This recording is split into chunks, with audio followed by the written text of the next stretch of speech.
তারপরে এখানে নিলাম 5.5 কোমরের দিকটা, এটা এখান থেকে রাউন্ড করবো, এখানে বাটি বসবে মানে 2 নম্বর পার্ট বসবে, আর এটা হবে বগল।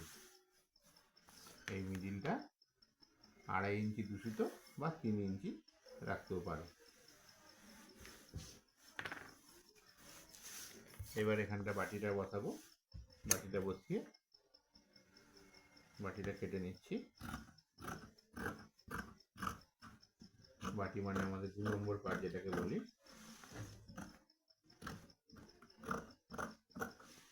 কেটে নিলাম, এটা স্কেল দিয়ে চাপা দিলাম যাতে সরে না যায়।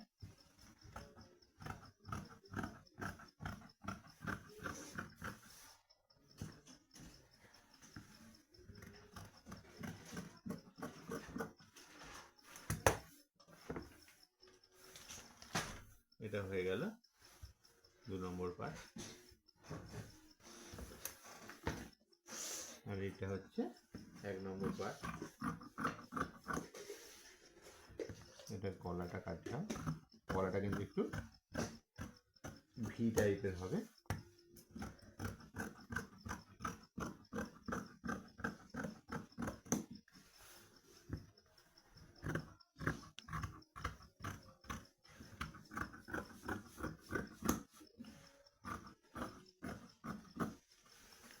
আমরা যে ভাঁজটা করেছিলাম মানে 44-30 11 12 ভাঁজ করেছিলাম কাপড়টাকে, নিচে পাড় ওপরে পাড় দিয়ে, সেই ভাঁজে সব কটা পার্ট বেরিয়ে গেল।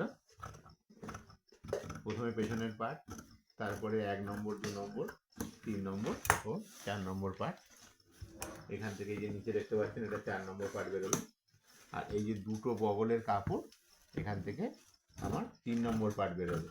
3 নম্বর পার্ট মানে বাটির সঙ্গে যেটা জয়েন্ট হয় এবং টেকিং দেওয়া হয় তাকে আমরা 3 নম্বর পার্ট বলি।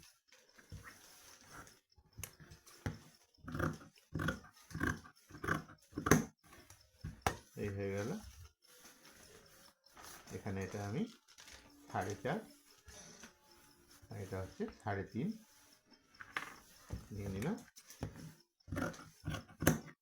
এদিকটা খোলা দিকে 3.5, এই জোড়া দিকে 4.5, আর এটা নেবো 5.5 নিয়ে এই কেটে দিলাম 3 নম্বর পার্ট। আর এইটা হয়ে যাবে 4 নম্বর পার্ট। এখানটা নেব 5 আর এখানটা নেব 4।